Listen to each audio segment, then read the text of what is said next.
Talk of the town बने हुए हैं अभी अपना एक वीडियो डाल के पूरब झा और ध्रुव राठी।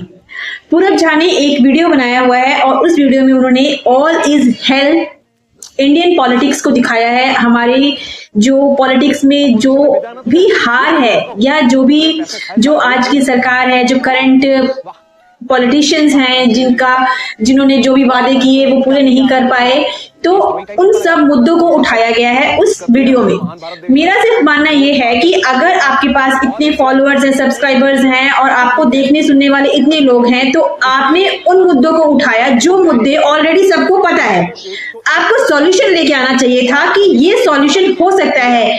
जैसे कि लेके आते तो उसके पीछे आप सारी आम जनता जो है वो आपका सपोर्ट करती, मगर आप वही मुद्दे लेके आए जो भी आज चल रहा है, सटायर लेके आए, मगर वो वर्क नहीं कर रहा। वीडियो अच्छी लगी हो तो चैनल को सब्सक्राइब और वीडियो को हाथ देना ना भूलें।